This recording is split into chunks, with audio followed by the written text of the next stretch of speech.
Today is a totally unique session, really, in my mind. We have two leaders from the investment marketplace. We have three leaders from the region, all on the same panel. It's not very often you get that kind of quality and depth in a panel session. So my point is, let's make today really exciting. Please really think about your questions that you can put through on Slido. As I said before, Simon will field. It should help create a really invigorating discussion. And I think a couple of people have said, ideally, let's not make it backslapping, and dare I say, not too happy clapping. So have a real think about the questions, and let's make some challenging questions. I'm sure it will be a fun and informative morning. So without further ado, I'd like to invite Simon to stage. If you could put your hands together, that'd be great.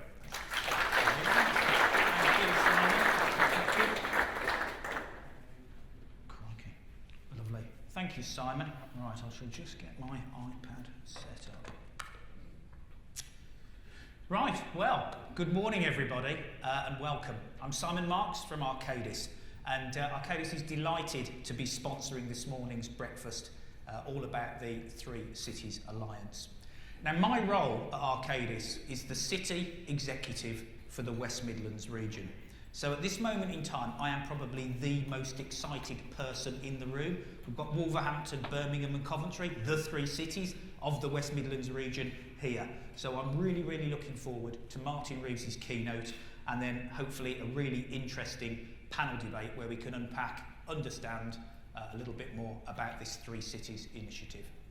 But before we get going, I just wanted to reflect a little bit, so please indulge me, all about why for the last 10 years Arcadis has had a global cities programme. And it'll probably answer a question that a number of you ask on a regular basis, especially those with the Arcadis logos on their table, and that is, what the hell do I do every day? So let's see if I give my colleagues the answer. So there's three reasons why we set up our cities programme. The first was urbanisation. We all know what urbanisation is about, the accelerated growth of cities in terms of the number, the size and the scale. But so what? So what urbanisation? But with urbanisation comes a whole heap of challenges that you in this room have the expertise, the innovation and the creativity to help solve. Things like, where do people live? Where and how do they work? Where and how do they spend their leisure time? And importantly, how do they access the services that they need to live really fulfilling lives? So that's all about places, isn't it? That's all about the places that we create. And then start to think about how we move people, goods and services around our cities, our expanding and growing and densifying cities. How do we move people around? How do we move them between cities? How do we move them between cities and neighbourhoods and towns? And that's all about the mobility challenge, the challenges that urbanisation brings around mobility. And then think about the resources that get consumed, the waste that gets created, and how do cities cope with things like global pandemics, things like in New York, Hurricane Sandy, and things like the climate emergency. That's all about the resilience of cities. So that for me and for us is pretty clear. Urbanisation, it's all about places, it's all about mobility, and it's all about resilience. And guess what? That's what all of us in this room do, isn't it? So what a great opportunity and what a great market opportunity to get around. So that's the first reason.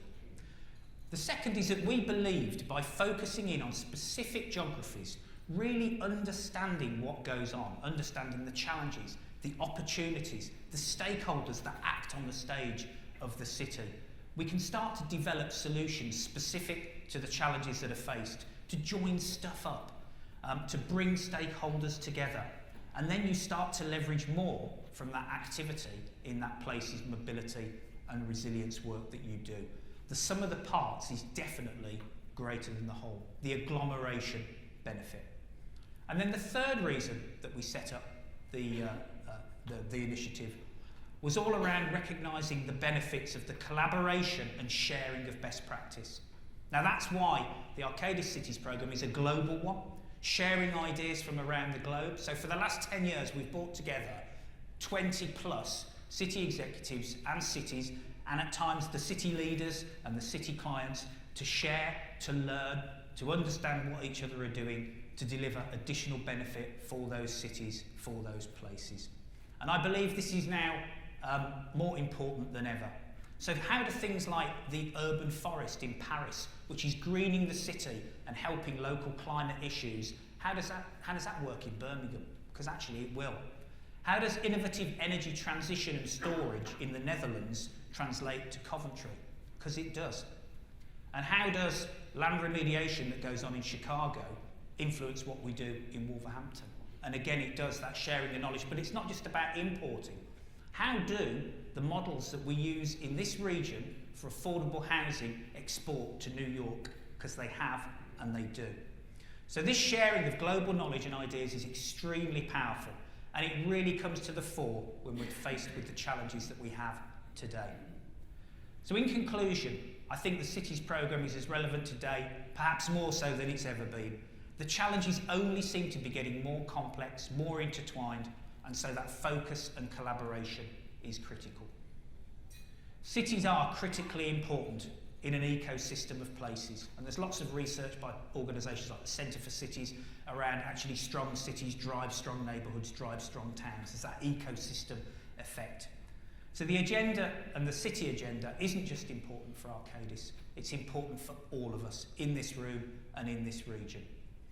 So I'm dying to hear, I'm sure as are you, a little bit more about the Three Cities initiative, the power of three, and what can that deliver for us. So let's start with Martin Reeves and his keynote. Martin.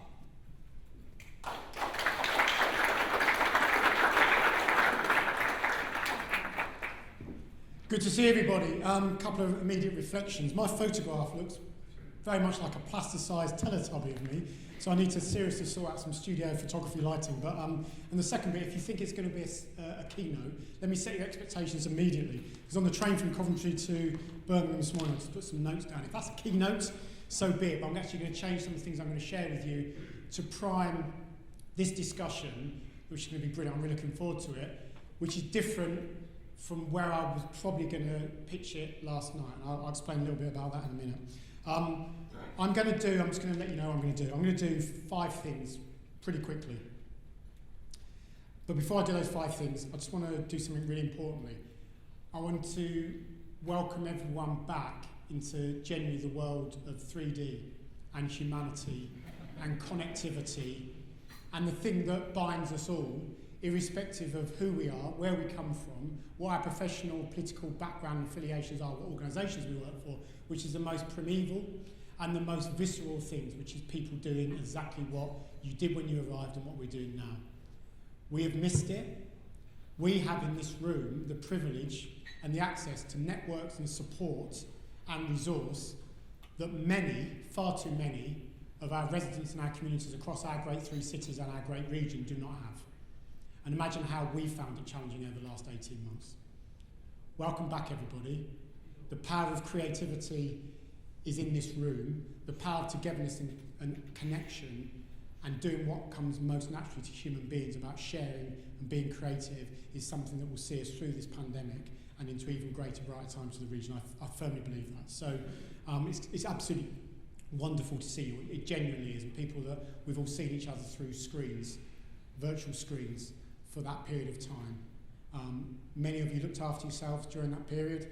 Some of you haven't, and shame on you in terms of your lack of physical activity, but many of you are looking great.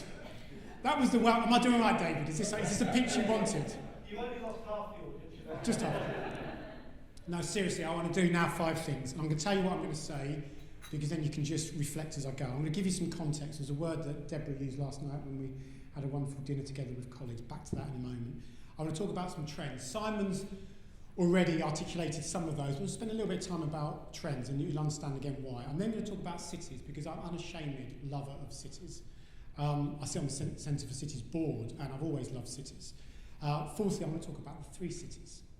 I'm not going to tell you everything about the 3 cities, because some of it is not formed or known yet. And that's no problem. That's the opportunity in front of us.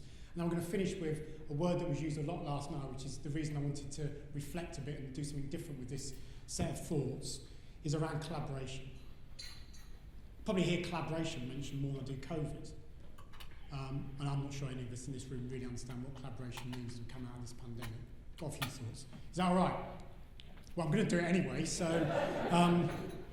Let's have a little think about context, and I could spend all my time just talking about this because as leaders, and we're all leaders in this space, context drives everything.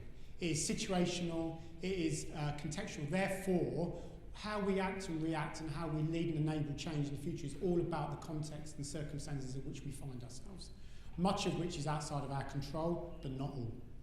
So let me just reflect on three things, and certainly Pete Gladwell's at a conference I was at that I chaired yesterday, and we were reminded actually that we're in the context of a treble shock. The global meltdown of the markets in 2008-9 and the banking crisis is still reverberating and with us. Secondly, whatever your political affiliation and thoughts about the exit from EU and Brexit, the impact economically, socially and politically from that are yet to be understood and are still reverberating, number two. Number three, we've just gone through what anyone in this room has to agree is an unbelievably unprecedented, unique, chronic, acute pandemic that is still with us. And this notion of being able to say the shock can have a full stop as we then recover together is ridiculous. There are a series of dots as we continue to transition through and not out of this pandemic. So if you think about those three treble shocks, but particularly focused on what we're particularly going through at the moment in terms of context, can we just acknowledge something together? There have been some profound structural changes. I'm going to talk about the trends in a moment, which has changed us forever.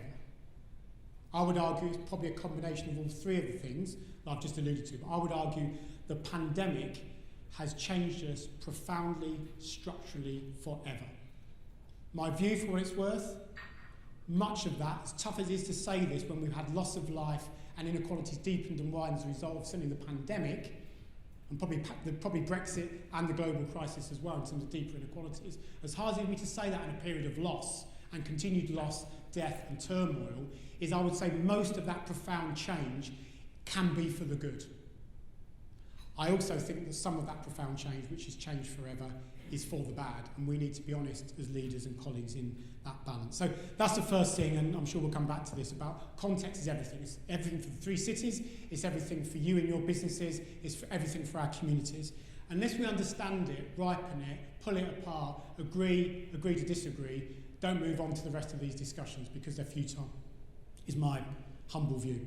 Second, trends. Now, Simon's already picked some of these up, and again, you'll all be thinking about this. Let me give you a sense, and Deborah and Tim will be thinking exactly the same sets of thoughts.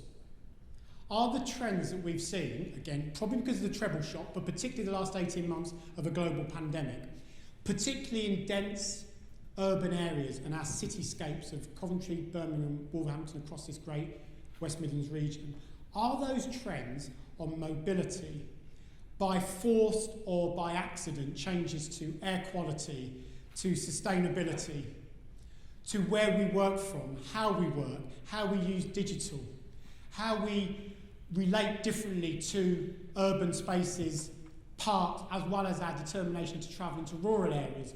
Are those, and there's many more, and Simon's alluded, as I said, to a number of them, are they fleeting and a consequence of the toxic shock and the seismic shift as a result of where we are with context, or are they enduring?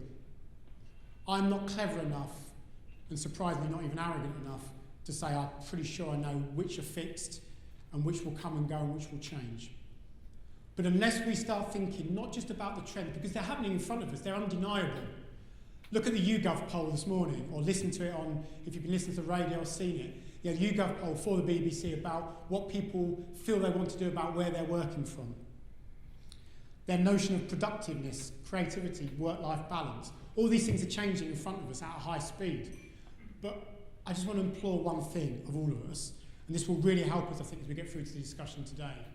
Can we just agree to get beyond the Daily Mail headlines and the platitudes and the kind of throwaway labels? Because the way I see these trends, think about, we've talked already on our table this morning, about working from home. All I'm seeing, and you'll be guilty of this as leaders within your own organisations, I'm seeing a ridiculous, nonsensical set of conversations which goes something like the following. As a result of what we've seen, not good enough. Presenteeism is everything. We can't trust people, they want to be back. Back by Monday, 9 o'clock, all facing us in a workplace, otherwise we can't be productive and creative. Here, nonsense. Never been the case, never will be the case. At this end of the extreme, give someone a beanbag at home and a yoga course and a meditation course, and I never ever need to see them again. Nonsense. Never has been the case, never will be the case. Then we flop into this middle space of, quite frankly, lazy language and platitudes. We're going to inevitably be in a hybrid world of work and life balance. That is equally as nonsensical as the polar.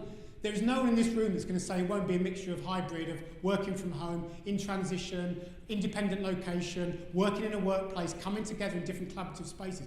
Agree with that. Where's the conversation, everybody, which is at the heart of cities, about what best work and collaboration is only ever done face-to-face? What work is only ever best done through a virtual screen and through digital collaboration? And what can only be done as a mixture of two? Where's that conversation, rather than a binary conversation or one which will be hybrid? It doesn't mean anything. So I'd implore all of us, for our organisations, our own professional leadership, to think differently about that conversation, because I think it is key to the future of workspaces, the key to the future of our cityscapes in cities, because they will become this amazing hub, different hub, spatially and temporally. We will shift in the UK, in my view, the thought of a city being not just physically understood, we will go in that dimension upwards.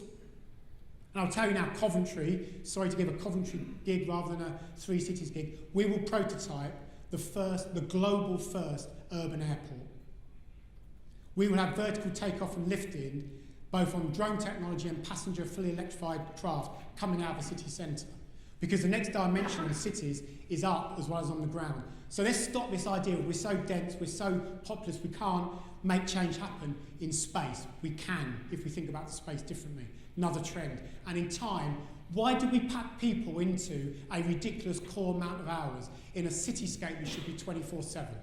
That never made sense. Europeans, Scandinavians, North Americans got onto this a long time ago. UK is core within this timing. So my point here is, let's think about these trends. Real estate implications, surveying implications, investment implications.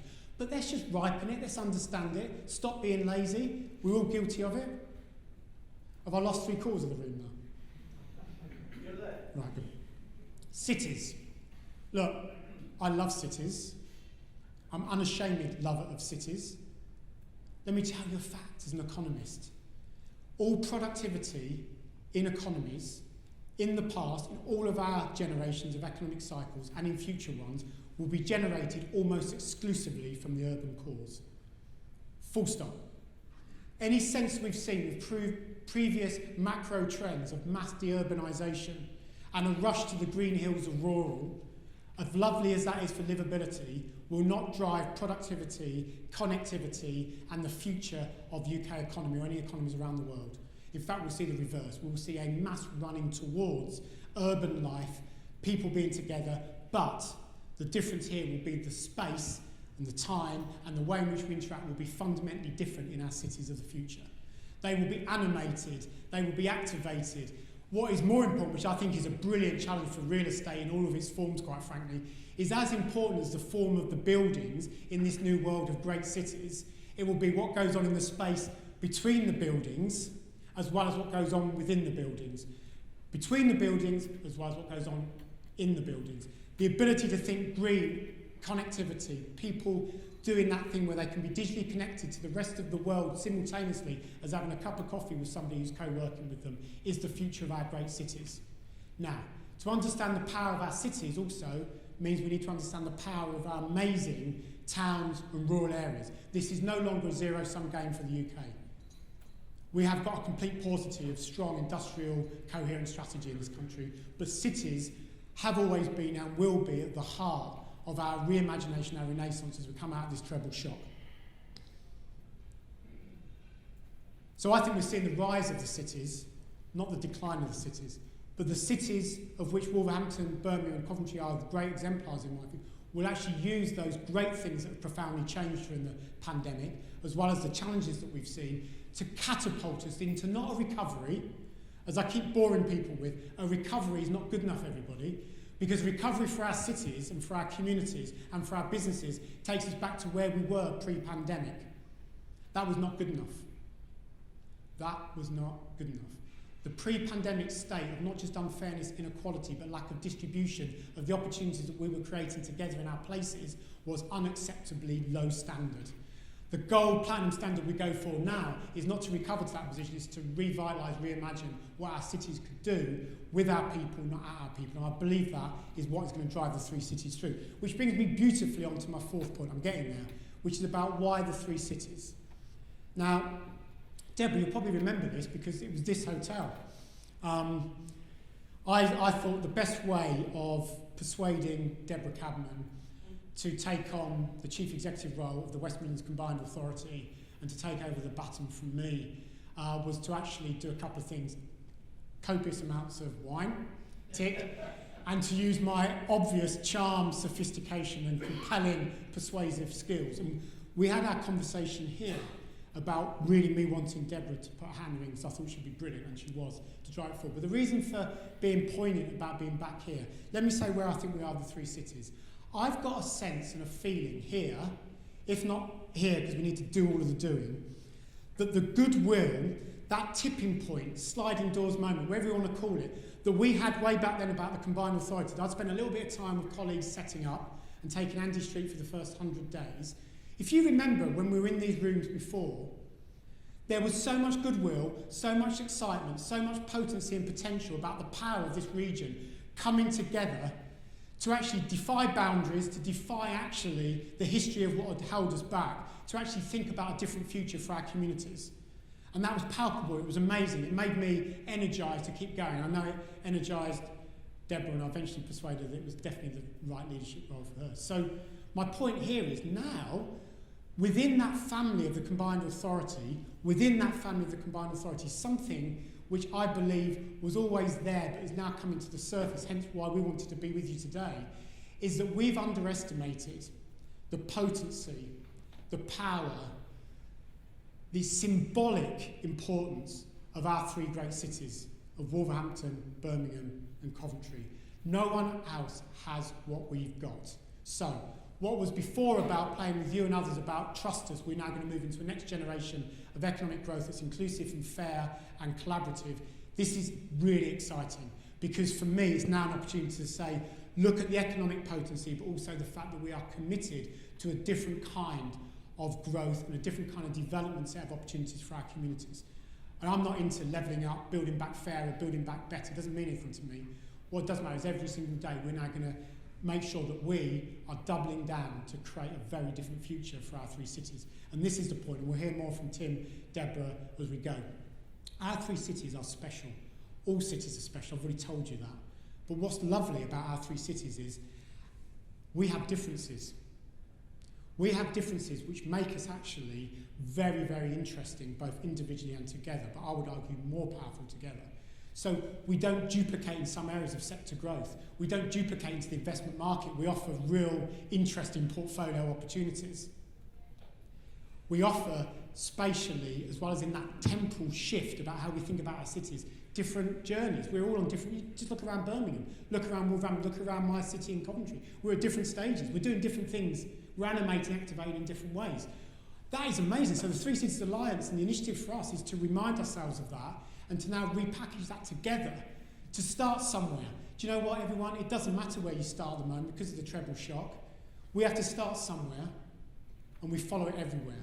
We are going to start somewhere. We're going to have meaning. We're going to have conviction. And with you, we're going to create something very special with the three cities, within that amazing region of the combined authority and wider region, to actually say this is how you can put cities and put regions back on the map for not just an economic revitalisation, but a social and community revitalisation. And I think if anyone can do it, Coventry, Wolverhampton, Birmingham, this region can do it. And I'm really excited about that. And one more comment before I move on to my final point about collaboration.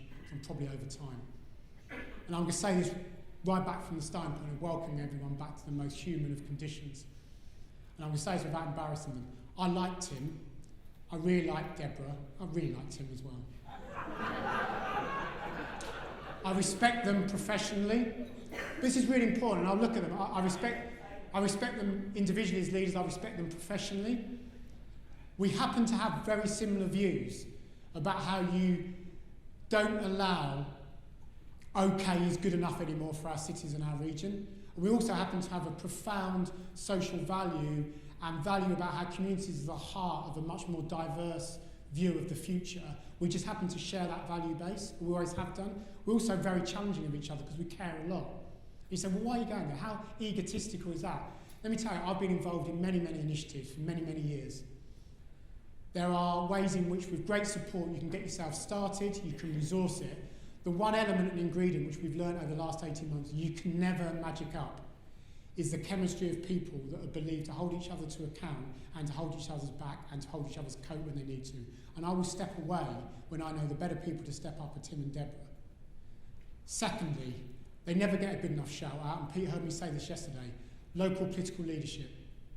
We have, across our region increasingly, but particularly in our three cities, three very different political leaders. They have very different outlooks, they have very different personalities. They are equally together and passionate about the power, yes, of this region, but the power of their cities that they're responsible for. We are at one. The only thing that scares the life out of me is the fact that we don't move with sufficient conviction, pace on this Three Cities initiative, and with you, work through exactly how powerful this could be. That scares me more than anything. Underachieving, not hitting our aspiration. So no one in this room think this is going to be a logo on a page. You can come back at me if you think we're about logos, and you think we're about memorandums of understanding and about what our terms of reference are. You're going to see it. You're going to see action. You're going to see us coming to you saying, what can you genuinely do with us to drive our aspirations forward in a fundamentally different way to where you've worked with us in the past, which leads me to my final point, and I promise I'll shut up for a much more exciting panel discussion. Collaboration, and this is where I've reflected a bit.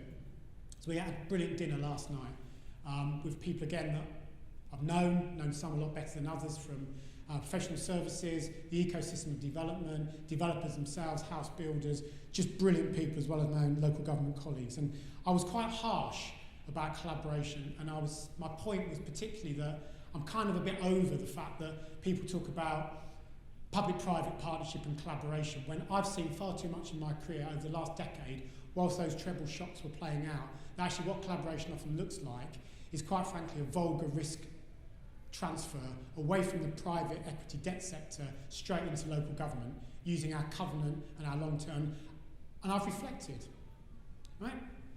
This is the humility of Martin Reeves as the chief executive, because trust me, man, I've reflected. I think I was a bit harsh because what I heard in a very considered, much more evidenced way than my rantings last night, and I've reflected since.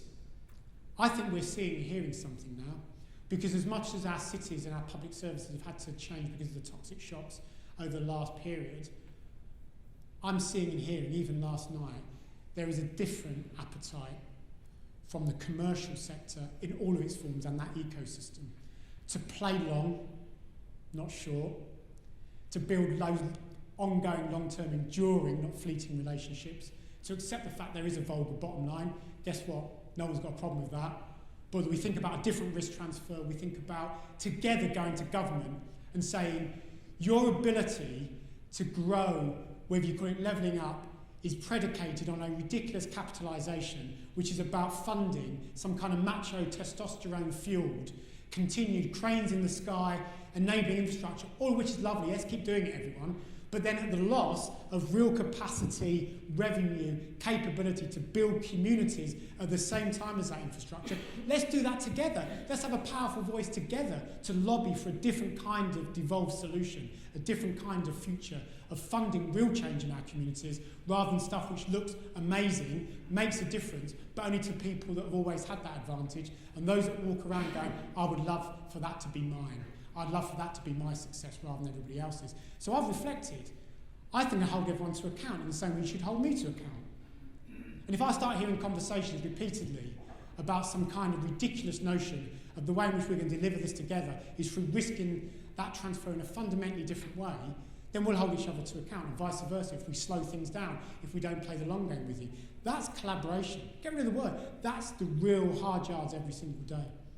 But I'll finish with saying that I think we should have many, many reasons in this room to be positive about the amazing three cities that we're here today to talk about, but about how we can build a fundamentally more prosperous, equal, fairer, greener set of opportunities for the people that really matter to us every single day, which gets me out of bed. The assets that we have, particularly in our communities, but also in terms of our connectivity, our economic assets, are as good, bad, or as indifferent as they were before we went into these three treble shocks. The trick for us now is to remind ourselves of those and never, ever to take a backward step or turn our backs on the fact we've got some of the most deep structural inequalities of unfairness in our three great cities and in this region. I know we won't. Thanks very much, everyone.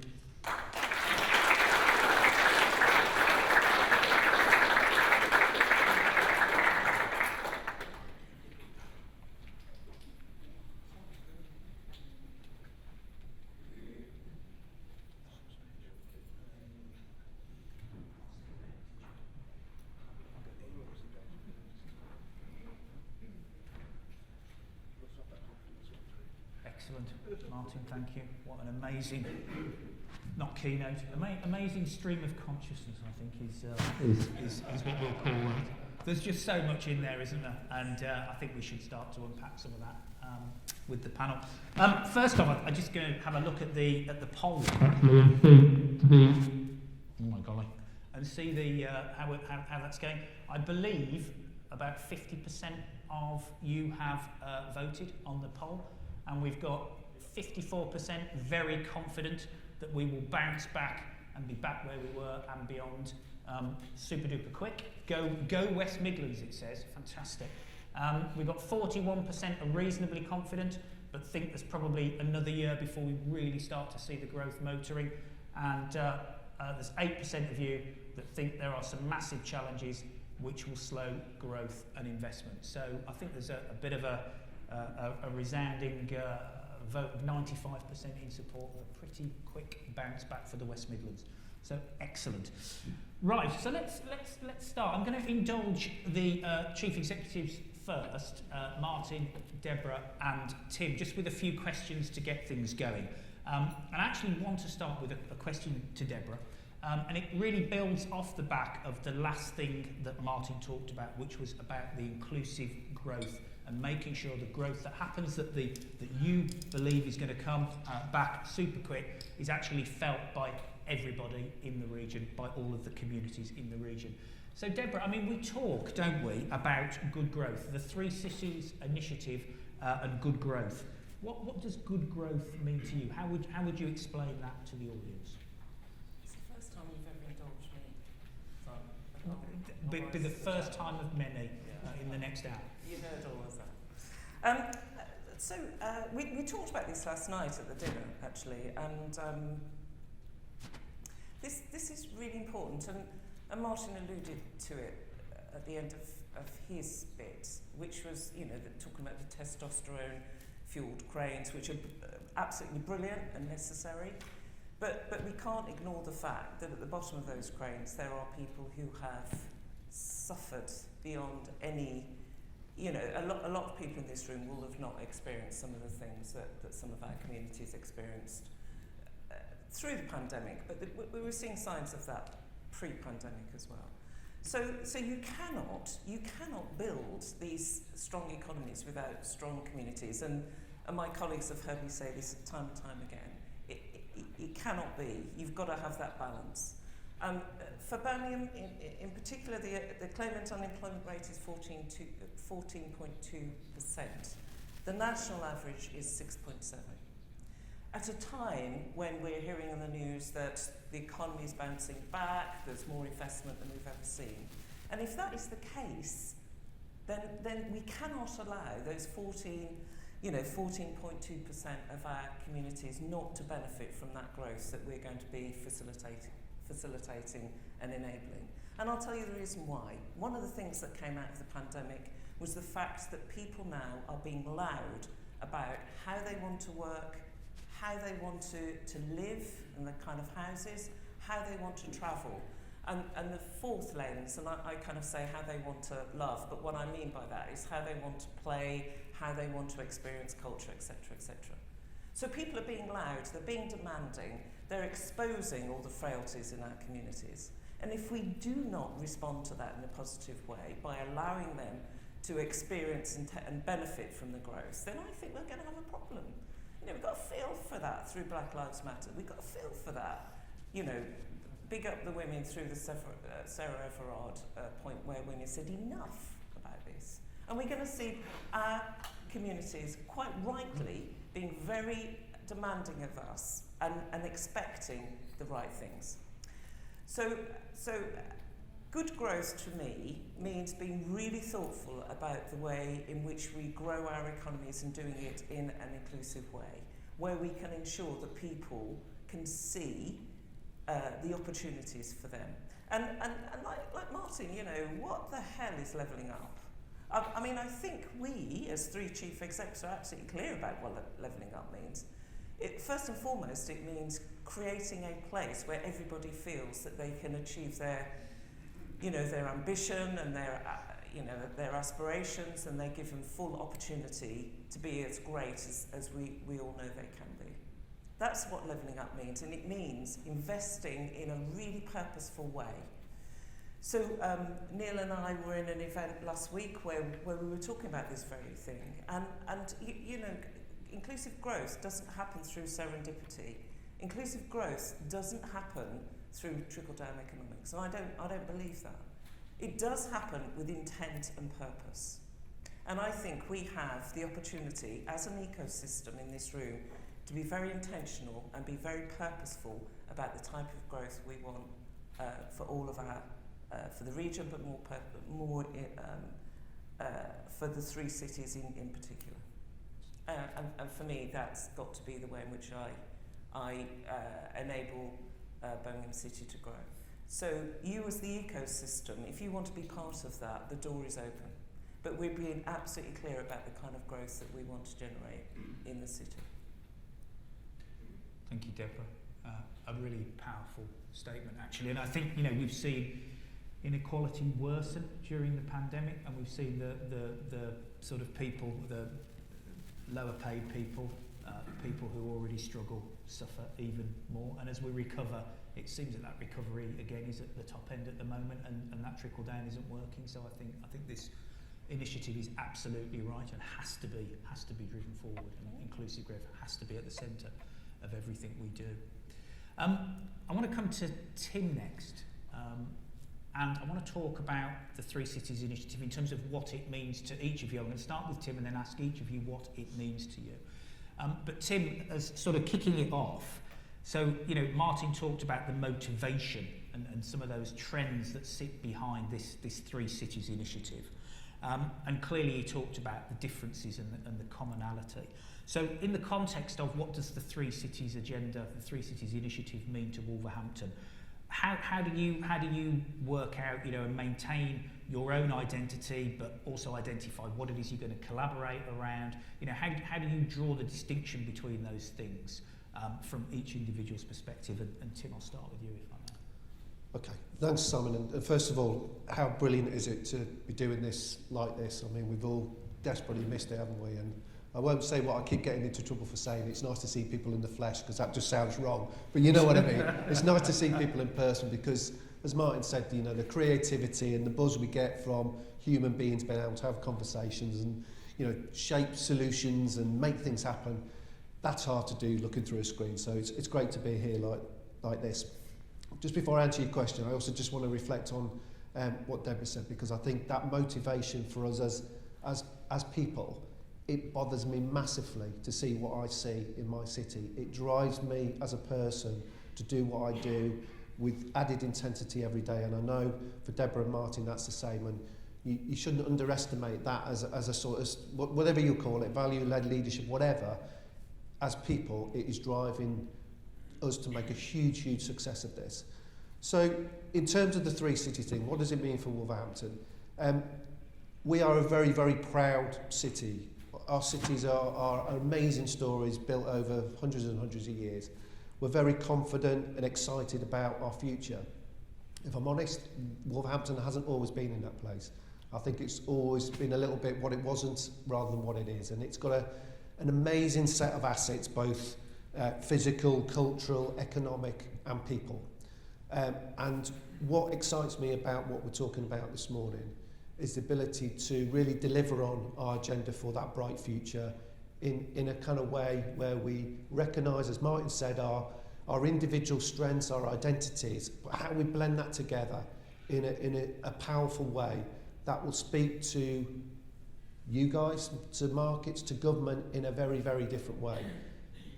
I'm not from the West Midlands, and it always astounded me how little connectivity there was between the cities as drivers of the regional economy. And it kind of started to change in the sort of evolution of the combined authority, where we recognised we're not competitors. We might play in similar markets, but we're different. That's fine. But we play into very different catchments and geographies, so we should feel confident about our individual identities within this collaboration, however it pans out. And more importantly, our communities and our political leaders will be unforgiving if we merge into some kind of vanilla collective thing. So that passion, that identity that we each have and care very, very strongly about, I think will be enhanced by what we're trying to do, because this is about doing things differently and in a smarter, more thoughtful way, as Martin and Deborah have always described. So some people might think we might be in some way intimidated by being part of this illustrious club of three cities, the noisy little brother up the road. But we're really proud, confident, and bloody excited about the future. And I'm so enthused about what we're trying to do here. And as Martin said, what is it about? We're not quite sure yet, if we're perfectly honest. But we know we will be better as a collective, hunting as a pack, advocating as a pack. We should be our biggest advocates of each other because of all the things I've said in terms of our unique and distinct strengths. And if we do nothing else but do that, I think our cities and our region will be the better for it. Tim, a great answer. And we talked last night at the dinner about the fact that the three cities are definitely very different. Commonalities, yes. Differences, yes. But actually together, what a great portfolio, Martin, as you talked about. And sort of at different levels of development as well. And I think that, I'm going to say a word I'm probably never going to get out, complementarity, something like that. Anyway, just cut some of the consonants out. I'm not going to do it again. Anyway, the coming together, it just works, doesn't it? It just clicks really well together. So Deborah, your view on the three cities and what it means to Birmingham and what it means to you. All right, so I'm not going to repeat anything that Martin and Tim have said, and to just say they're absolutely right.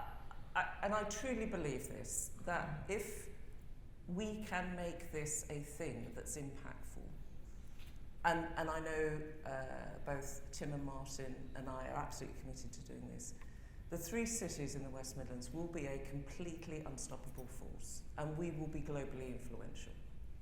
And I truly believe that.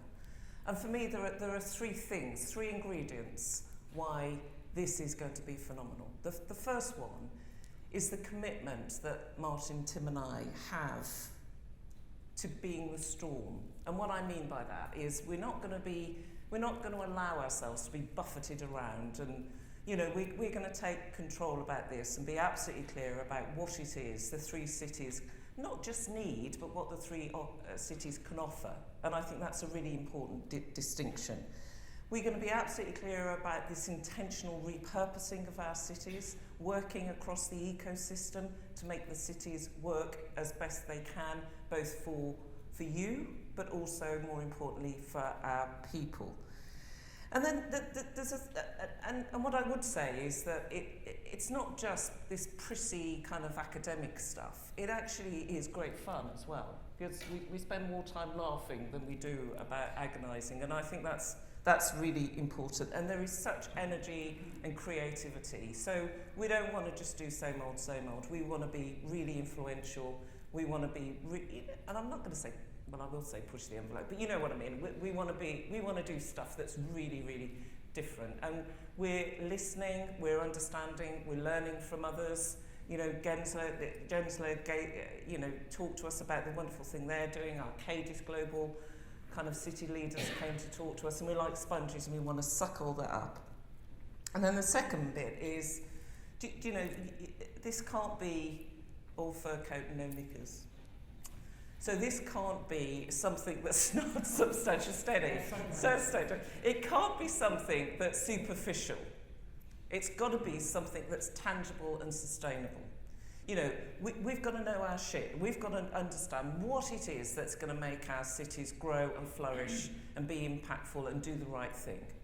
So there's that bit about collaborating with others, learning from others. You know, we've got Neil and the growth company that we will be working with because we're not going to be able to do all of this on our own.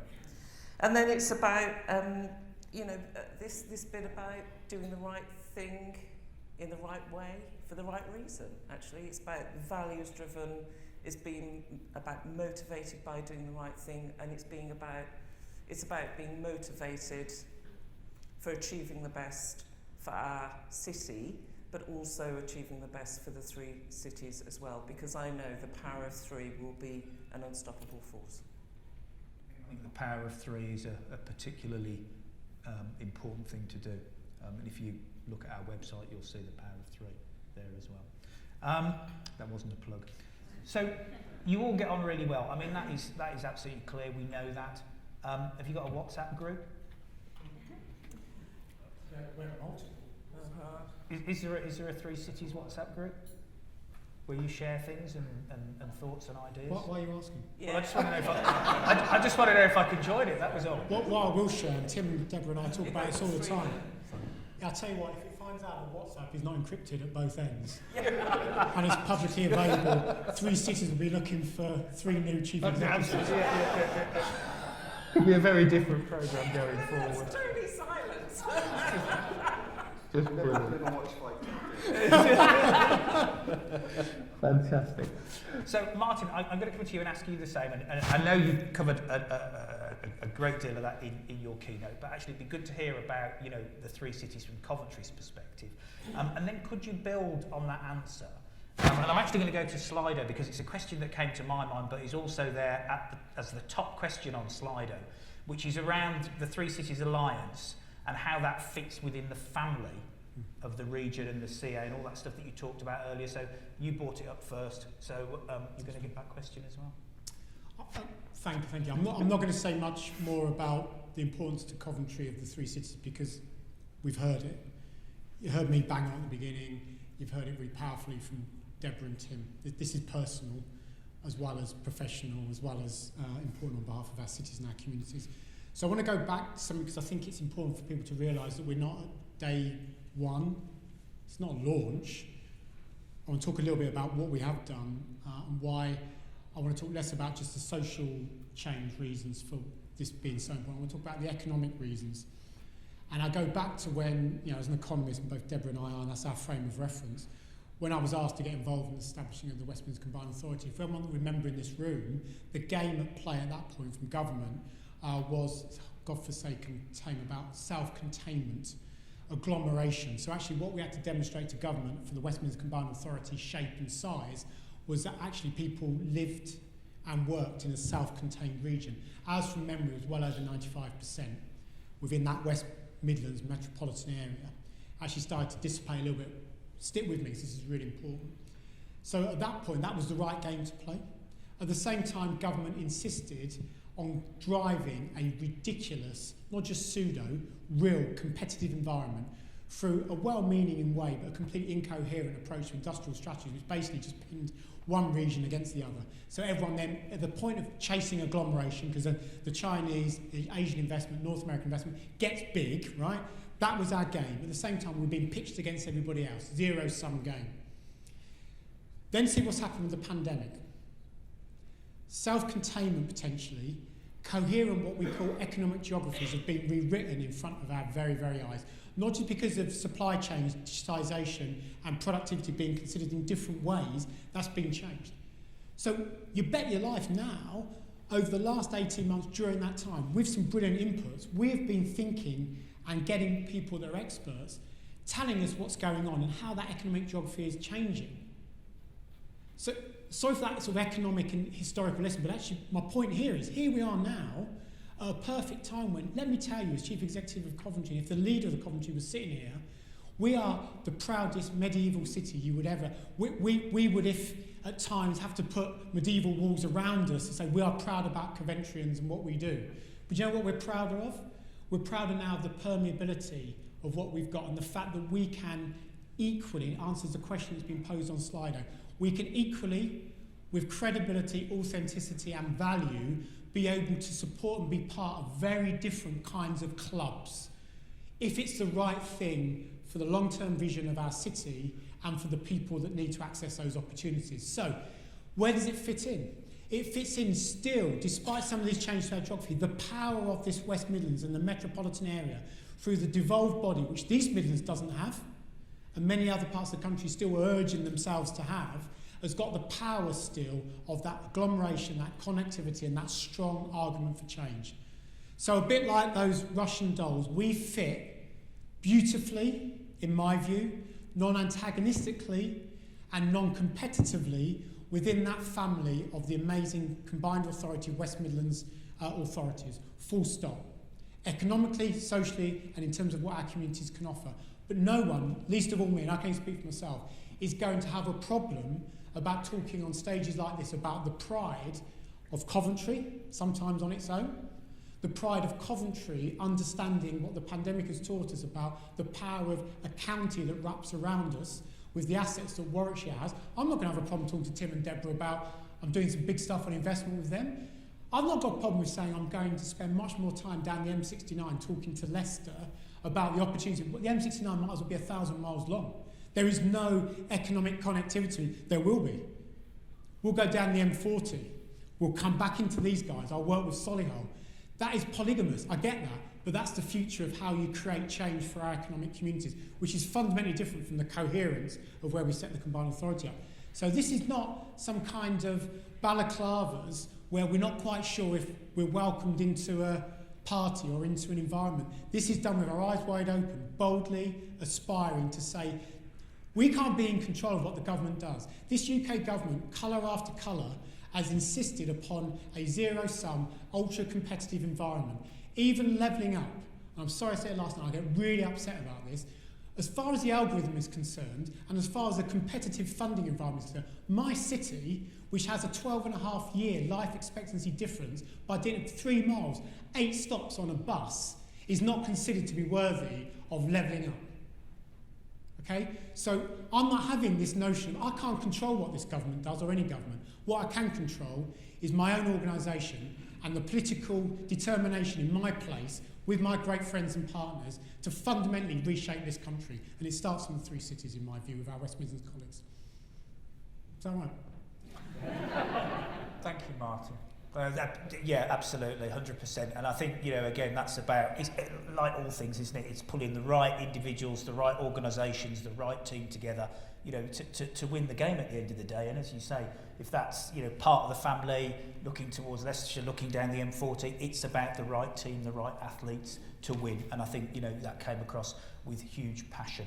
And is it despite or in collaboration with government? I mean, that, again, as you say, the levelling up agenda is a very difficult one at the moment. Perhaps the reshuffle, I don't know whether the reshuffle is going to make any difference. Perhaps we'll come to that question a little bit later. Yeah, I know, I see the faces. I see the faces, not going to set them off. Right, I actually now want to start bringing in Peter and Helen, but I just want to get a positioning statement, just a couple of minutes each, from Tim, from Deborah and from Martin around this public and private sector partnership. I'm not going to use the collaboration word because we sort of talked about that earlier and said, well, this is about genuine partnership. This is about perhaps new models. This is about thinking and doing things differently. And we did, again, talk about this last night. So, Tim, perhaps just a couple of minutes in terms of how important you think those public and private sector partnerships, models, etc., are going to be in helping you achieve the ambitions that you have.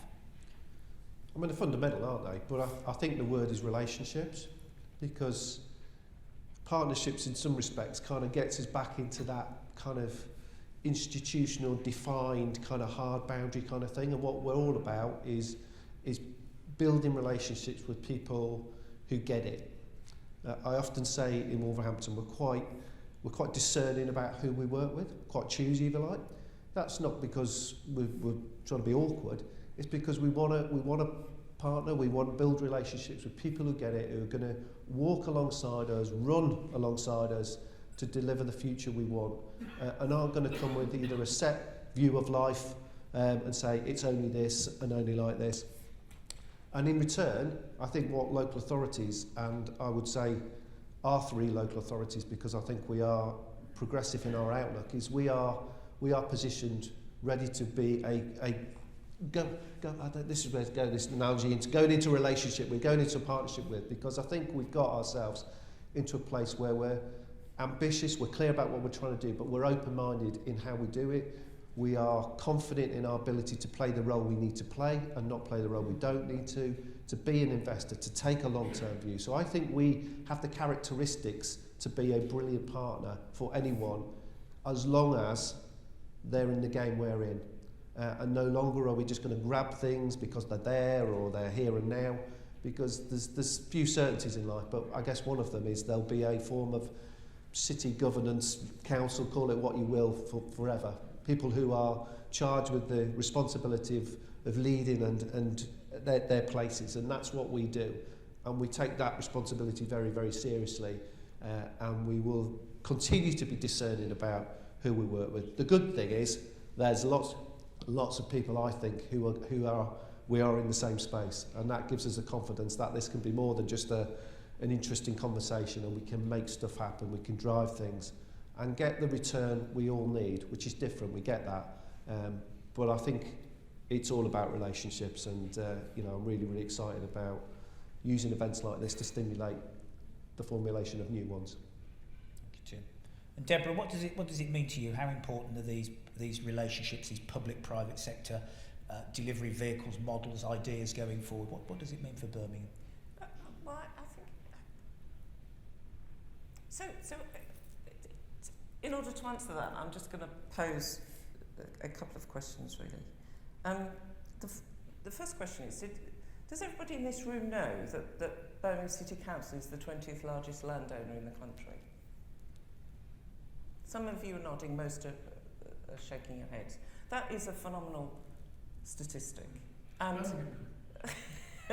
but the fact that Birmingham has not exploited that in the right way is staggering, and it can't continue.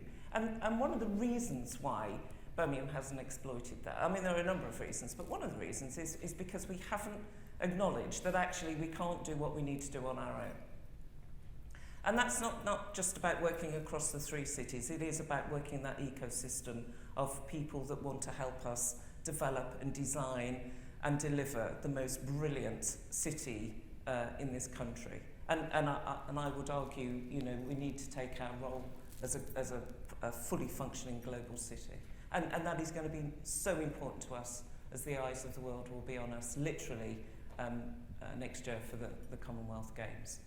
And what I would say about that, actually, is for me, it's going to be a seamless move from the City of Culture to the Commonwealth Games, and we're working really hard to make sure that all that brilliant stuff that's happening in Coventry is kind of works for Birmingham. That's really, really important for us. So that's one of the first questions. And the fact that so many of you don't know that means to me that Birmingham needs to be different and needs to absolutely acknowledge that we can only do what needs to be done for our city to provide that enabling environment for further investment, the right investment, but also to create that city that it is a city for everyone. So that's got to be about working collaboratively in partnership with you as part of that ecosystem. And my view is that Birmingham will not be able to do that on its own. So it's vitally important. So that's about you, but equally we see the real power of the 3 cities as well, working across that as well. And Martin, just a couple of minutes, your thoughts, and then I'm going to... It's only dinner last night listening to Helen and Beck and others. Look, we've got to avoid platitudes again. Do I think for Coventry and for the 3 cities and for the region that the power of commercial brilliance, equity, as well as debt, the know-how, the delivery mechanism locked into the enabling power of public services in all their forms is the winning combination? Yes. So, yes. But it has to be different. And whilst I've reflected and reasoned, I know I'm still right on the following. Too many of them still are transactional, and they don't genuinely transform economically and socially, still with everyone hitting the bottom line that they need to and the non-negotiables. Which leads me to the thing that I believe that in this room we should spend so much more time together on, which is what I tried to bang on in my last point about collaboration with my alleged keynote, which is we don't, because there's a cost to it, both in real terms and opportunity costs, we don't, in those collaborations, partnerships, relationships, spend enough time at the beginning. And what I mean by that is because of everything that I've tried to say and we've said about context and importance, and I know we all care deeply together, we don't ripen the problem and understand what it is the problem that we're trying to solve and share together. We don't spend enough time then really thinking about that compelling guiding coalition. Sorry, but I mean it, the North Star. Because actually, if we're onto it's like a 5, a 10, a 15, a 20, 25-year set of relationships, you need the guiding North Star for your investment committee, as I do for my elected members, as I do for my own conscience, that it's right for the taxpayer and for the communities. So why aren't we spending more time routinely together, priming, sharing, ripening, clarifying? Because actually the brilliance of our professional service system and the ecosystem we talked about suggests to me that once that's done, the speed at which we can move to transaction that is phenomenal. And the managerial response then becomes an easier one because there's things off shelves that we can pick up. The leadership response is how can we continue to face the attrition where we'll get knocked off potentially that course from context, from the very investment committees and the shareholders and the elected members that I've talked about. And so, yes, of course it's important, Simon, I'll shut up at this point, but it's not important just to talk about it, it's important about forming different kinds of relationships, but accepting the fact that some of them will be good enough to have slightly shorter, more transactional ones, but only if they're part of a portfolio of where you're enduring long-term relationships. And Simon, I will promise shut up on this point. When we sat in this room, I think it was a move and shake thing a long time ago when I was kind of handing over and Deborah was coming in. I'm going to be really honest with my economic lens. And it's true, Tim, because I saw all the data. Wolverhampton, economically at that point, was cold to tepid. Coventry was tepid. And actually, for a variety of reasons, actually Birmingham was tepid to getting quite warm in development yield possibilities and where we were on national economic indicators. Let me tell you now, on every single, sad as I am, Centre for Cities indicator, econometrics I can see, hot, sizzling. So we're now getting to the root of the WhatsApp group. Hot and sizzling. Excellent. Thank you, Martin. Right, I want to start bringing Pete and Helen in. I want to start bringing Pete and Helen in now. And Pete, I'm going to start with you, obviously, and L&G, and sort of where you sit on the public-private sector partnerships and collaborations. Obviously, you've heard from the three chiefs. You've heard the call for something different, for a different way of moving forward, from more time invested up front. So sort of where are you on these investment models? What are you currently doing, and what looks like the right sort of investment for you? Yeah, thanks. I'm struggling to hold it together up here, to be honest.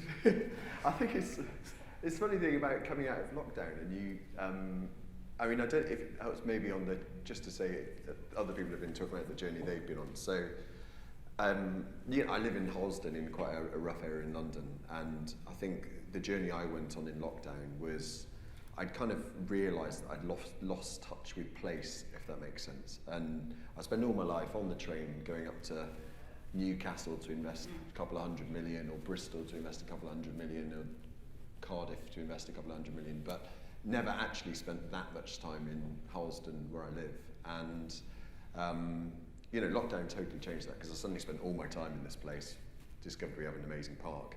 But also, you know, the kind of things Martin and Deborah were talking about earlier in terms of people's experiences in COVID. I mean, I'm not saying this to big myself up in any way, but just to kind of share I've been taking mums to the supermarket because they didn't have enough food for the week, or topping up energy bills and, you know, gas and electric and things like that. And it has been that I think, if I've understood you guys correctly, is the journey that this is about.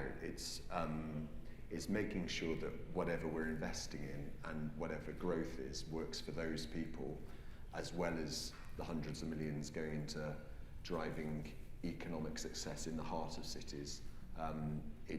It's about making sure that growth is genuinely inclusive. And so, you know, that affects how Legal and General and how I, in my role in L&G, invest. The really important lens, I used to talk about things like 1.4 trillion and 8 million people's pensions, and those numbers I gradually realised over time just go straight. But if I try and make this about, to try and distill it down to what this means in terms of people, in this region, L&G stewards 274,000 people's pensions and savings. So that's, if you take the RICO arena, 7.7 times the RICO arena. So imagine a hat being passed from one family to the next family to the next family. 7 stadiums, and all of that money then lands in our office in London. And so for me, those people will hold us to account, not just for their pensions and providing for them financially, but what are we doing to make their region better, and not just benefiting, as I say, the shiny bit in the middle, but the kind of wider economic and the full 274,000 people, not just a few who happen to work for an accountancy firm who's taking the lease. So that, if I've understood it, is I think what this kind of challenge is about, and that's very much the journey I think we're on as a firm, because that's what I expect people to hold us to account about. And I think, you know, to Deborah's point, it is the right thing to do as well, regardless of whether people hold us to account about it or not. So practically, what does that look like? So I think part of the answer to that is we don't know, and it's the relationships with these guys and expressing the social need for investment and collaborating with them genuinely on what's the right model to deliver that investment is how we will achieve that social role. But for me, it's small encouraging signs. I mean, the joint venture we have with Bruntwood, SciTech, is investing in startup space in the middle of Birmingham, which is driving economic growth and helping startups that are coming out of the university there to thrive. But we're also investing in affordable housing to the west of here, with no council covenant, I should add, in either of those, in those particular situations, because it can't just be, as I say, about the stuff in the centre. The intra-city levelling up is the thing that really gets me, and I think, as Martin's already alluded to far more eloquently than me, is the thing that I think is in danger of being overlooked. It's that intra-city growth and making this something that works for everyone that's really important. Okay, thank you, Pete. Helen, just coming to you. Again, we talked last night over dinner around a whole range of things, and we did start to talk about, but actually didn't get into the detail, of the successful partnership that you've got with Transport for London, TfL. And I think I believe you've got an ambition to deliver several thousand homes, significant amount of affordable housing. Can you talk to us a little bit about, what's behind that, what the model is, how it works, how that aligns to some of the themes that we've heard around the inclusive growth agenda and making sure, it's good growth that's delivered? I was pausing there because I was waiting for someone to say, "Helen, you're on mute." I can't get used to the fact that we're doing this live. It seems quite odd to be sitting here in the West Midlands, that I think is probably the most investable place in the country right now. It's great that I'm sitting next to L&G, which is my old house, but also looks after my pension, and to hear that Pete will invest in the region as well, in good investment. The one thing that I know from what we've all been through are homes are incredibly important. They're not just important to individuals because we've been spending an awful lot of time in our homes. They're really, really important for the economic growth of an area, because the quality of people's homes will actually narrow that life expectancy gap. It will actually retain graduates in an area, it will attract corporates to an area. So I think when we're talking about investment, and forgive me for talking about homes because that's Granger's main business, we've been doing it for 109 years, and we don't develop homes, we develop in them, we invest in them, and we hold them for the long term, and we operate them ourselves. So we're very long-term stakeholders in any community. And I'll use the TfL example just as an example of why public-private sector partnerships can work. I've sat here today with 3 incredibly dynamic leaders, but actually the growth of the region, and I've been investing in the West Midlands for over 35 years, there will be a different set of leaders. It's always attracted really good leaders, actually, particularly sort of central Birmingham.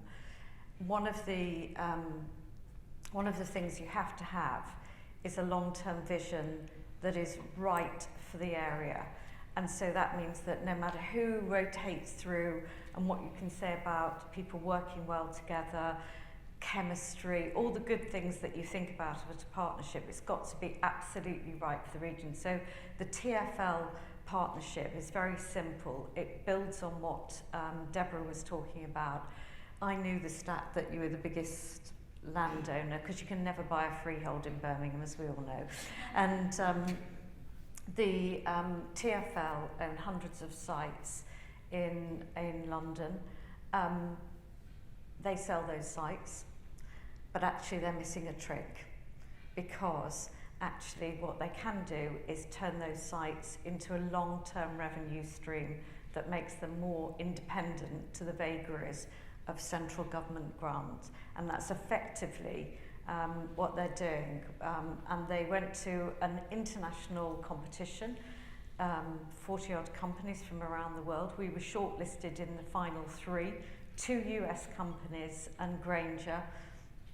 And they chose a long-term partner who would develop out those sites and invest in them and operate them, and then we share the income from that. So they're converting land into a revenue stream, but they're also co-investing.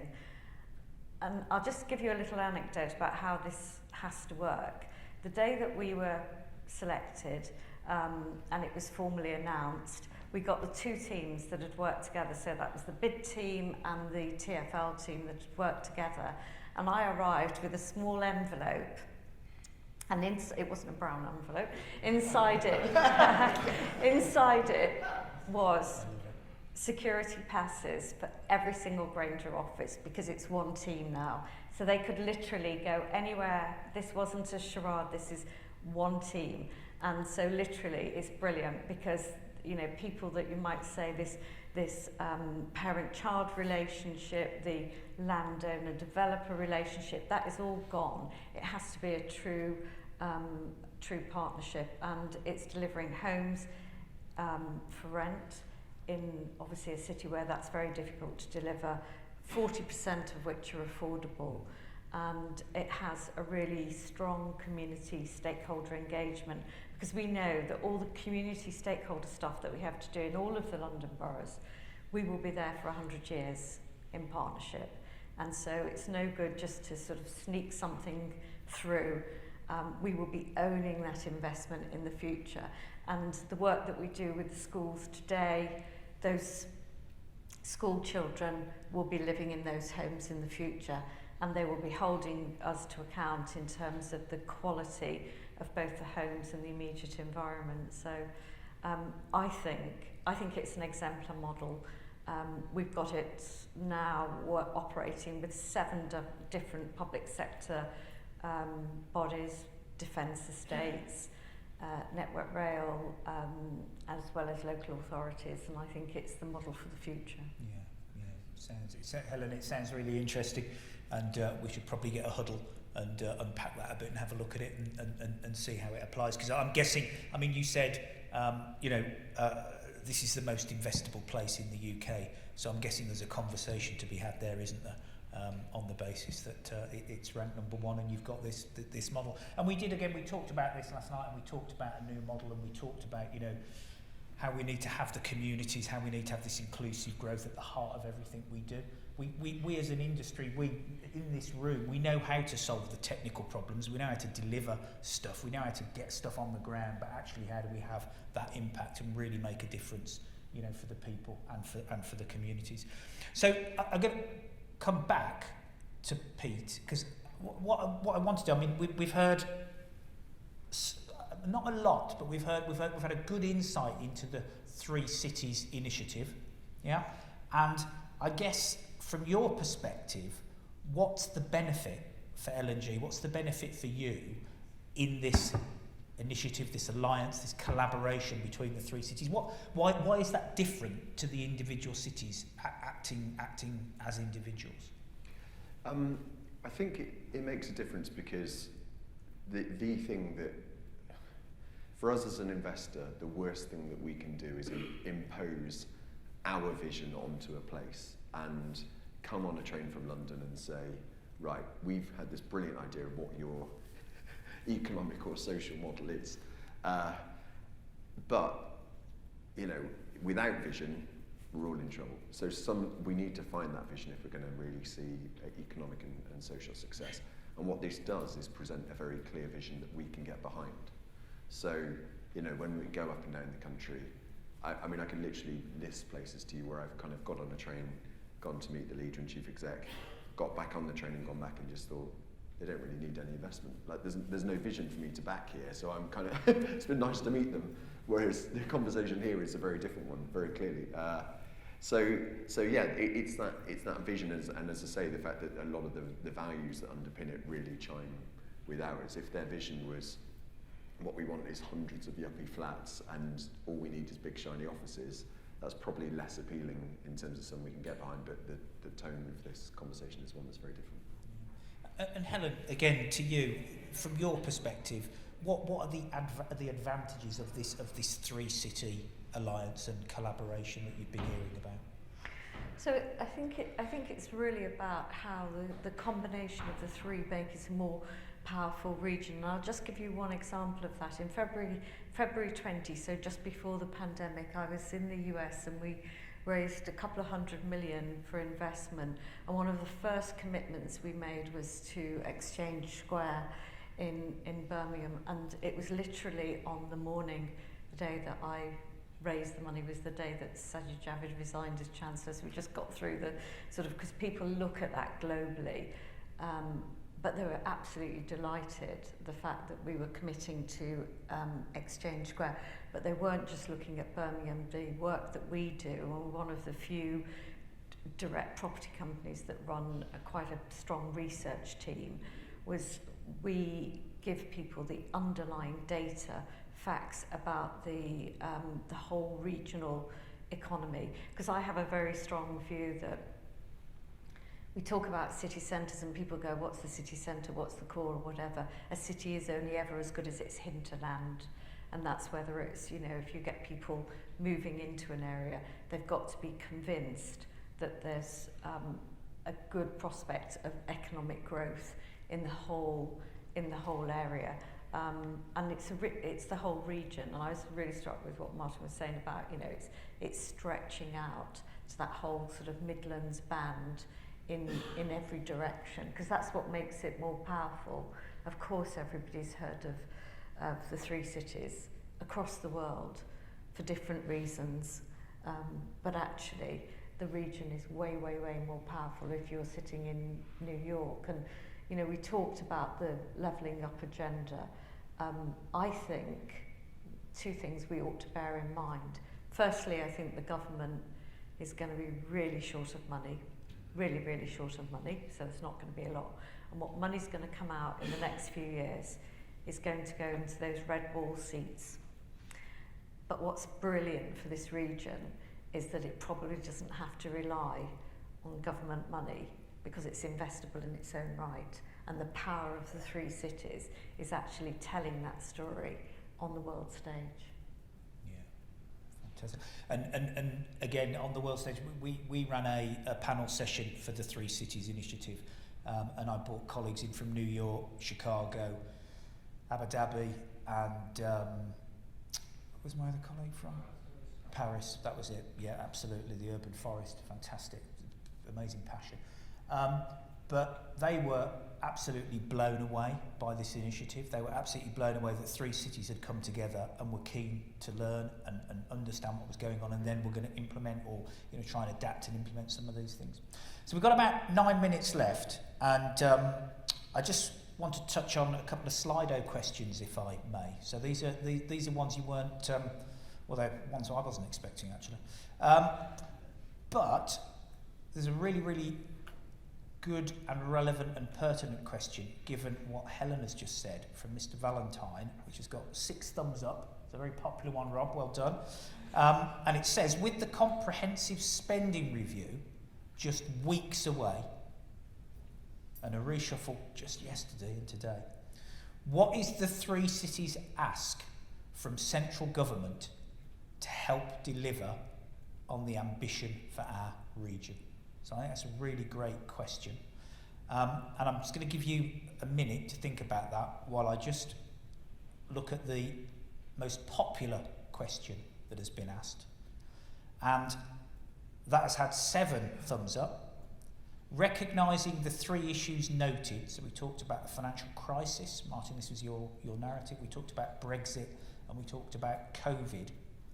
How do you place the climate emergency amongst these, which is a great question. I think I called that out earlier on. It was declared 2019, but what's the plan? Okay, so 2 questions I'd like to cover off if I can in the next couple of minutes. The first about the comprehensive spending review and what would be the ask of the 3 cities from government, a big truck of cash maybe, and then about climate emergency. So which, Tim, do you want to go on the spending review? Or? So I guess my answer is sort of linked to the spending review, but more about how we want and need to work with government. Because I don't think, frankly, the spending review is going to flower us with a whole range of financial instruments and all the rest of it. If you look at the last few years, that there's been every initiative all sounds pretty similar, but the levels of money are pretty modest. What we actually need is a proper place discussion about what are we trying to achieve, what's the end game, and how can we all position ourselves to make that more the reality than not. So even if you're not talking about any more money than would have come down all these numerous little grant schemes, a proper, mature, integrated conversation about what we're trying to achieve in our places and the role of the government in that, alongside public, local and private. One of the opportunities we've got is obviously MCHLG have just opened them. The Secretary of State opened it on Friday. Thursday is no longer Secretary of State, so we've got a nice little plaque with Mr. Jenrick's name on it. Anyway, that made us smart. But the opportunity is we will have policy makers and ministers based in our region, and we've got to capitalise on that opportunity for a different, mature dynamic, whatever you want to call it, with government. How that manifests itself into CSR, etc., I don't think any of us hold out much optimism that we're going to get a particularly great, but actually we're not waiting for that either. I think local government, if it's not careful, could sometimes be a little bit in the victim space. We're not in that space. We can control our destinies to a large extent. We've got, we're big organisations, assets, the ability to do things. So I think for me, Simon, it's more about the relationship, the conversation, and having a shared understanding about what we're trying to do here. Back to that longer term conversation, building those relationships. So we've got literally a couple of minutes. Martin, I want a couple of minutes from you on the comprehensive spending review, and then Deborah, a couple of minutes on the climate piece, and then we'll just have a summary for 1 minute. So Martin. Good question, Rob. It's not a theoretical question for me personally and professionally. And Tim and Deborah and I lead for Solace, which is the chief exec body for the UK, all local authority chief execs and senior colleagues. I lead for finance and future funding. So this is not a theoretical question, it's a practical one that I've been in with Treasury for quite some months. Tim, you're right. Helen, you're absolutely right. Fiscally, there is no money. Okay? So what I'm asking and what we're asking on behalf of the sector, which I need your support on, is in reality fine, but we do, as a local government sector, require sufficiency and surety of revenue funding to allow us to stop the drain out of our great urban designers, our planners, our project managers, the very people actually that can drive these very relationships, because these two are great. We're great at what we can do, but actually it's the doing that is being lost. Is my point I made earlier on. Don't capitalise your way out of this. So the first ask is give us sufficiency, long-termism around the revenue, because we've been depleted. Now, that's a real one. And if you argue on our behalf, that starts to become real. The second bit is a bit about stop being fascinated, Treasury, with capitalisation. Because actually there is a different way in which I was fascinated by the TfL stuff about annuity and about how you can think very differently about almost making revenue the new king and the new queen, right? So that's the second bit we're saying. And the third bit is stop this nonsense. I mean, there's not a lot we can do, it's happened, but the NI increase, let me tell you from a local government point of view, and people have different views, but from the experts looking at it, the NI increase in an attempt through the spending review and ongoing to sort the social care problem out will probably make it worse. So stop doing things which look okay in the short term, but actually make it worse. And then I will, just before I hand over to Deborah on the sustainability, I'm sure it's come from Matthew, I don't know, on the crisis. The bigger keynote, which I gave to all the Arcadis bunch years ago, if you remember, was about the pinball machine. In this tectonic shifting plate situation, of course, is the Arab Spring, the sense of activism around the world, and including, way before the global crash, a sense of the world was not just heating up, but actually that crisis was being ignored by so many. That is going to cost, talking to people that know a lot more than I do, between 2 and 3 trillion, to actually, for this government to have a fundamentally different conversation with every single one of us, which is beyond the platitudes about get rid of your gas boiler. It's about fundamentally how we can think about a different future, and that will require a different set of conversation with equity, as well as debt, and people coming together in a fundamentally different way, playing that long game. Thank you, Martin. And Deborah, your thoughts on the question around the climate emergency? What was the question? The question was, recognising the issues that we've had around, that Martin talked about, finance, Brexit, COVID, sort of where does a climate emergency sit, and is there a plan? And I'm thinking again about the 3 cities initiative here, rather than just sort of the individual bits. Is there something the 3 cities together can do better, faster, different around that climate emergency? So the answer is yes, and it'll be about the value of our response. That's going to be the most important thing, but it's also about understanding the interconnectivity between all of those things that make up net zero as a result. And what I mean by that is the Mayor is doing a brilliant job with Coventry about trying to capture a gigafactory, which is great, but that will not shift the dial on its own. So it's got to be done in that broader landscape of what does it really mean to achieve carbon neutrality across the 3 cities by whatever date. We're 2030, and I keep reminding everybody that's less than 9 years. Whatever date we pick is almost irrelevant, actually. It's about the actions that we take now in order to achieve that date. But it can't just be a gigafactory. It's also got to be retrofitting the 80,000 homes in Birmingham, and I suspect almost 200,000 homes across the 3 cities. Now there is a massive opportunity there that if the 3 of us come together and take that quantum to the market and say, let's look at the funding, let's look at the kind of financial model we might want to put to that. With that amount of retrofitting, I think there's scope to build a retrofitting college. It's about a globally influential supply chain. It's all of those things that I think we've got the power to do. But the first thing is, what does the jigsaw look like? What are the interconnected activities that we all need to make in order to achieve carbon neutrality by 2041 or whatever the date is going to be? And supporting the Mayor in trying to capture that gigafactory, because although it might be in Coventry, actually the impact and influence and benefits will be felt phenomenally in Birmingham and felt in Wolverhampton as well. So it's about us having a different conversation when we take it out of the political realm, because it's getting kind of bogged down in nonsense. But it's about having that grown-up conversation, and I was never going to utter those words grown-up again, because what does that mean? But about having that conversation where, it's got to be seen as long-term, it's got to be seen as interconnected, and it's got to be seen as this jigsaw of activity that result in carbon neutrality. There is one other thing I would like to say, and I think this is really important, and that is about, we've had this really lovely middle-class conversation about, you know, inclusive growth is really the important thing to do, and that's great, and it is the right thing to do. But actually, let me tell you, across the 3 cities, we are the most youngest and diverse set of places outside London in the country.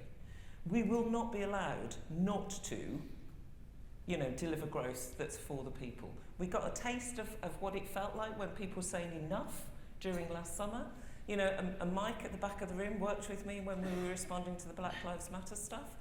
You know, it wasn't just about, you know, that immediate fit. You know, it then took us into the realms of health inequalities and the way in which that was impacting upon, you know, the most, you know, impoverished people. You know, various sections of the communities were disadvantagedly affected. But, you know, it's not good enough. You know, and even if we kind of say, yes, we want to do this, and we don't do it properly, there are going to be people snapping at our heels saying, this is not good enough, we want and demand more.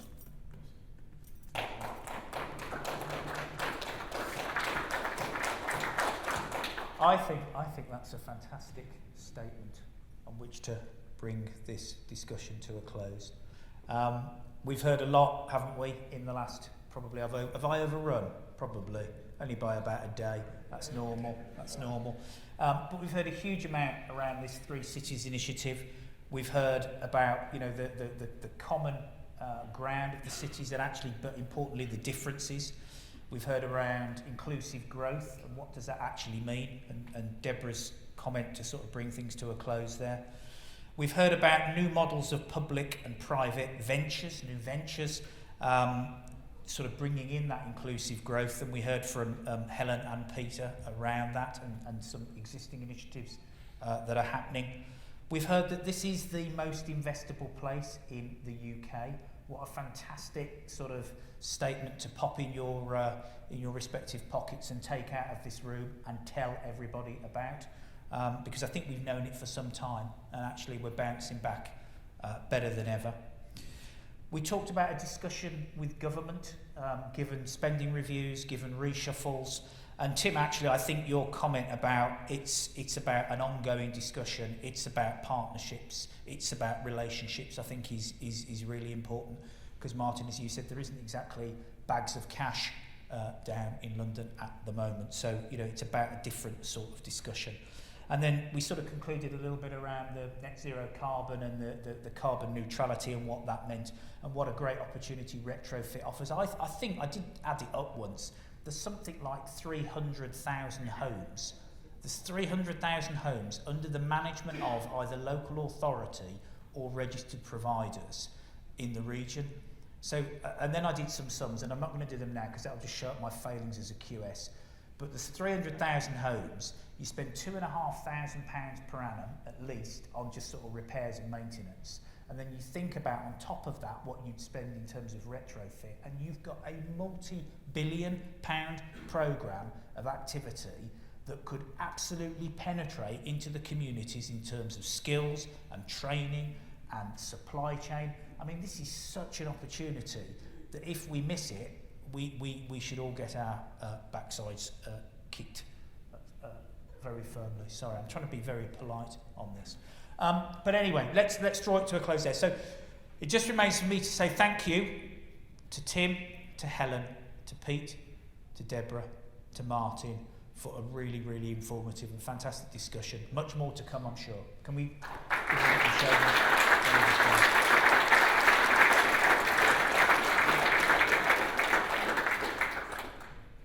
We obviously have slightly overrun, but if we're ever going to overrun, today was the day.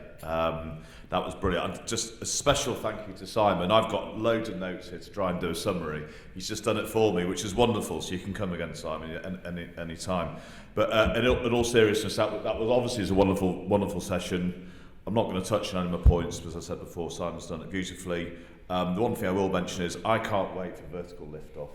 I think that sounds absolutely brilliant. But can be tested first? That'd be all right. It'd be marvellous. But yeah, thanks very much. But thank you very much to all the panelists again. Thank you to everyone for attending today. I think today has been. I think we've all. I mean, personally, I feel privileged to have been. As I said before the session started, it's not very often we get such a powerful panel. And hopefully that wasn't an overstatement. I think it was absolutely wonderful. I do feel privileged to have listened to that this morning.